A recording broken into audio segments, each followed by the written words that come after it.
আসসালামু আলাইকুম। প্রিয় দর্শক, আপনাদের স্বাগত জানাচ্ছি। আওয়ামী লীগের সঙ্গে বিএনপির প্রথম একটা যোগাযোগ হয়েছে, এই বিষয়গুলো তার সঙ্গে আমরা আলাপ করে নেব এবং আরো যে ডেভেলপমেন্ট গুলা তিনি দেখছেন সেগুলো আলাপ করা হবে। গৌতম দা, আমাদের শুভেচ্ছা।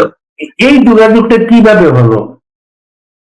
আসলে আজকে যে এই যে নানা ধরনের খবর রটেছে বাংলাদেশে, যে জয় আসছে দিল্লিতে এবং তিনি এবং একটা নতুন পার্টি পুনর্গঠন হতে পারে, তাকে নেতৃত্বে রেখে একটা দল গঠন হতে পারে, খুবই স্পর্শকাতর সেন্সিটিভ খবর। ফলে এই বিষয়টা নিয়ে আমি খোঁজ করার চেষ্টা করছিলাম আর কি, বিভিন্ন জনের সঙ্গে কথা বলতে বলতে আমি শেষ পর্যন্ত, যেহেতু জয় আমেরিকায় থাকেন, ফলে আমেরিকায় যারা আওয়ামী লীগ নেতৃবৃন্দ তাদের সঙ্গে যোগাযোগ করি, করতে গিয়ে জানতে পারলাম যে গতকাল 20 তারিখে একটি তারা বিক্ষোভ দেখিয়েছেন জাতিসংঘের সামনে। বিক্ষোভের বিষয় ছিল যে বাংলাদেশে যে বর্তমানে যে মানবাধিকার লঙ্ঘন ঘটছে এবং সেই সম্পর্কে জাতিসংঘের তারা হস্তক্ষেপ চাইছেন। একই সঙ্গে বাংলাদেশে থেকে এই প্রথম একজন প্রার্থী, তিনি পররাষ্ট্রমন্ত্রী ডক্টর খলিলুর রহমান, জাতিসংঘের পৌরহিত্য আগামী অধিবেশনে পৌরহিত্য করার প্রার্থী পদে প্রতিদ্বন্দ্বিতা করবেন। তার বিরুদ্ধে রয়েছে সাইপ্রাসের প্রার্থী। কিন্তু জাতীয় নিরাপত্তা উপদেষ্টা থাকাকালীন তিনি অনেক মানবাধিকার লঙ্ঘন করেছেন, এই মর্মে একটা অভিযোগ এনে 82 জন আওয়ামী লীগের আইনজীবী, নেতা, সাবেক পররাষ্ট্রমন্ত্রীরা তারা একটা আবেদন করেছেন জাতিসংঘের কাছে যে এনার প্রার্থী পদ বাতিল হওয়া উচিত, উনি প্রার্থী হওয়ার যোগ্য ব্যক্তি নন। এবং তখন আমাকে বলেন যে, আমি বললাম আমি যতদূর জানতাম যে এই পদটা বোধহয় বাংলাদেশ নাও পেতে পারে। তো ওরা বললেন যে না, তা নয়, এটা প্রার্থী পদটা এখনো জিয়ে আছে, তিনি চাইছেন হতে, এবং তিনি তার জন্য প্রচার করার জন্য একজন ব্যক্তিকে, এক কূটনীতিবিদকে নিয়োগও করেছেন, যারা বিভিন্ন পার্মানেন্ট মিশনে প্রত্যেক দেশের সঙ্গে কথা বলবে তার প্রার্থী পদ নিয়ে।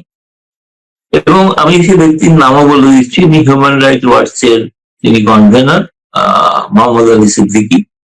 তিনি দিল্লিতে প্রেস কনফারেন্স, তার সঙ্গে আমার যখন তাকে জিজ্ঞেস করি, বললেন হ্যাঁ, গতকাল তো জয়েরও এই বিক্ষোভে আসার কথা ছিল বলে শুনেছিলাম, কিন্তু কোনো কারণে তিনি সেই বিক্ষোভে উপস্থিত হতে পারেননি। কিন্তু তিনি দিল্লি যাচ্ছেন এরকম কিন্তু শুনিনি। তবে এটা নিয়ে একটা নতুন একটা ঘটনা ঘটেছে। এই ঘটনাটা হচ্ছে যে বাংলাদেশের পররাষ্ট্রমন্ত্রী ডক্টর খলিলুর রহমান, তিনি সাবেক পররাষ্ট্রমন্ত্রী ডক্টর এ.কে আব্দুল মোমেনের সঙ্গে ফোনে কথা বলেন এবং বলেন যে আপনি আমার দীর্ঘদিনের পুরানো পরিচিত বন্ধু, ফলে এই আমার প্রার্থী পদের বিরুদ্ধে যে অভিযোগ, সেটা যদি প্রত্যাহার করে নেন তাহলে ভালো হয়। এটা বাংলাদেশের জন্য সম্মানের বিষয়, এটার সঙ্গে রাজনীতির যোগ নেই। তিনি ডক্টর মোমেন এও জানিয়েছেন যে আমি চেষ্টা করেছিলাম ডক্টর মোমেনকে ধরা, সেটা পাইনি, তোমরা একবার চেষ্টা করে তবে তিনি যদি সব বলতে পারেন এটা ভালো হয়। তিনি তখন জানিয়েছেন যে, মানে এই নেতৃবৃন্দকে জানিয়েছেন যে তিনি তাকে বলেছেন যে 82 জনের মধ্যে আমি একজন মাত্র স্বাক্ষর করি, আরো 81 জনকে আপনাকে অনুরোধ করতে হবে, তাহলে তো করা সম্ভব নয়। আমি একা সরে যাওয়া যেতে পারি না, তবে এটা দলের সিদ্ধান্ত, তাহলে আমাকে নেত্রীকে জানাতে হবে। এখন নেত্রীকেও জানানো হয়েছে। এখন নেত্রীর মত কি সেটা কিন্তু আমি এখনো জানি না। আমি জাস্ট কিছুক্ষণ আগে জেনেছি বলে এত রাষ্ট্রের নেত্রীর মত জানা সম্ভব নয়। এটা আগামীকাল চেষ্টা করবো জানার যে নেত্রীর মত কি। এটা এরকম ইন্টারেস্টিং ঘটনা যে এই প্রথম নিষিদ্ধ আওয়ামী লীগের সঙ্গে বিএনপি নেতৃবৃন্দ এবং শীর্ষ নেতৃবৃন্দ তারা যোগাযোগ করলেন, এবং আমার মনে হয় না তিনি প্রধানমন্ত্রী তারেক রহমানের অনুমতি ছাড়া যোগাযোগ করেছেন। এটা আমার বিশ্বাস হয় না, মনে হয় না। মনে হয় নিশ্চয়ই তারেক রহমান এটা জানেন। এবং এই পত্র যেহেতু বাংলাদেশের জন্য গুরুত্বপূর্ণ, ফলে নিঃসন্দেহে সেক্ষেত্রে সকলের সঙ্গে এই সময় যাতে নেতিবাচক প্রচার বাংলাদেশেরই একটি দল থেকে যদি হয়ে থাকে, তাহলে সেটা বাংলাদেশ তার পক্ষে ক্ষতিকারক হয়ে যেতে পারে। তো এখন বাংলাদেশ আওয়ামী লীগ কি সিদ্ধান্ত নেবে সেটা পরের বিষয়। আওয়ামী লীগ একতরফা সিদ্ধান্ত নেবে, আছে ঠিক আছে, ফজলুর রহমানকে ছেড়ে দেওয়া, এমন নাও হতে পারে, এমন হতেই তো পারে যে এর বিনিময়ে কি নিষেধাজ্ঞা প্রত্যাহিত হবে। ফলে একটা দর কষাকষির জায়গা তৈরি হলো বলে আমার মনে হচ্ছে, এবং এটা নিঃসন্দেহে খবরের ভাষায় যদি বলতে হয়, এটা একটা ব্রেকিং নিউজ। নিঃসন্দেহে এখনো সংবাদপত্রে প্রকাশিত হয়নি। আপনি বলতে চাচ্ছেন যে যেহেতু জাতিসংঘের ওই পদটা, সভাপতির পদটা খলিলুর রহমান এবং বাংলাদেশ চায়, তার বিরুদ্ধে মানে প্রফেসর ইউনূসের গভর্নমেন্টে থাকা অবস্থায় যে মানবাধিকার লঙ্ঘন বা এখনো যেটা চলছে সেটা, সেই অভিযোগের শরীর তিনিও। কাজে এই অবস্থায় তিনি নিষ্কলুষ হওয়ার জন্য সাবেক পররাষ্ট্রমন্ত্রী প্রফেসর মোমেনকে ফোন করে তার সাহায্য চেয়েছেন, এই তো?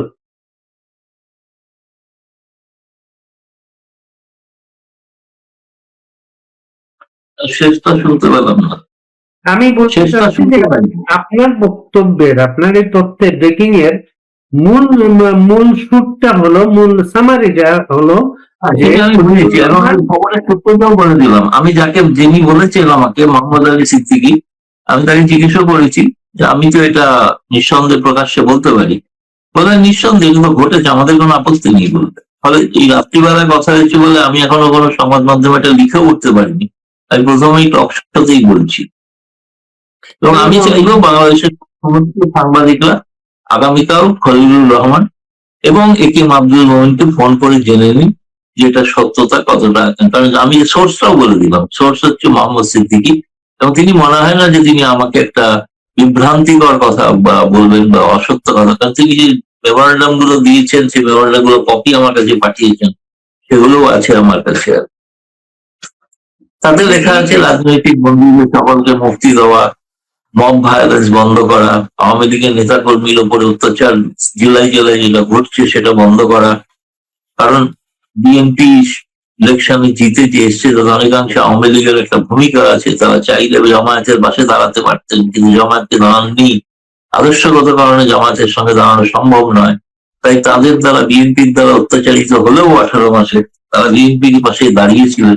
তারা তার প্রতিদান এক্সপেক্ট করে।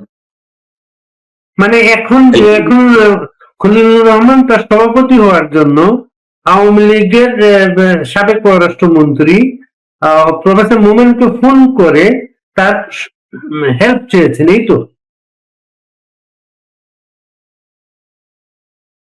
হ্যাঁ, ফোন করেছেন, কিন্তু বললাম তো আমি।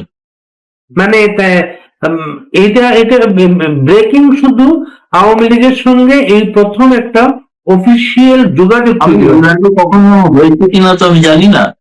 আমি অন্য কোনো সাংবাদিকের খবরও এখনো পর্যন্ত দেখিনি যে আওয়ামী লীগের সঙ্গে বিএনপির যোগাযোগ হয়েছে। এই প্রথম জানলাম যোগাযোগ হয়েছে। আপনি তো এই সাবজেক্টটা বহুদিন ধরে, আপনি তো বহুদিন ধরে, কথাটা শোনা যাচ্ছে না, শেষের কথাগুলো শোনা যাচ্ছে না। আপনি তো বহুদিন ধরে, শোনা যাচ্ছে না। আমি শুনতেছি, আপনি শুনতেছেন না? আমি শুনছি আপনার কথা, আমি আপনার কথা শুনছি, আমি আপনার কথা শুনছি। আমি তোমার কথা শুনছি না তো। আমি স্পষ্ট শুনছি আপনার কথা। কিন্তু তোমার কথা আমি শুনছি না তো, সেটা শুধু মুখ নড়ছে। কিন্তু আমি আপনার কথা শুনছি। আপনি বলতে চাচ্ছেন যে খলিলুর রহমান প্রফেসর মোমেনকে ফোন করে সহযোগিতা চেয়েছেন। তো 5 বার বললাম এই নিয়ে। এখন আপনি বহুদিন ধরে এই সাবজেক্টটা অনুসরণ করেন, আপনি এই সাবজেক্টটা বহুদিন ধরে বাংলাদেশের পরিস্থিতি বা আওয়ামী লীগের পরিস্থিতি, এই বিষয়গুলোকে অনুসরণ করে সবসময়। আপনার কাছে আপনার পর্যালোচনা কি বা পর্যবেক্ষণ কি? এখন ফলোআপটা কি করতে পারে এখানে? ফলোআপটা প্রথমত নির্ভর করছে এ ব্যাপারে জননেত্রী শেখ হাসিনা কি সিদ্ধান্ত নেন।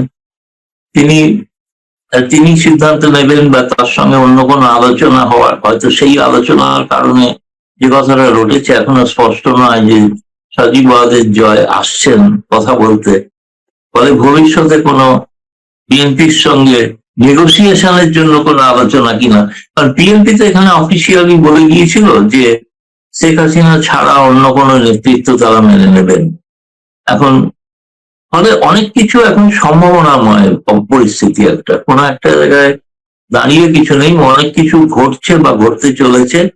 যেটা আমার মনে হয় যেটা আমরা সবটা পর্দার সামনে দেখতে পাচ্ছি না।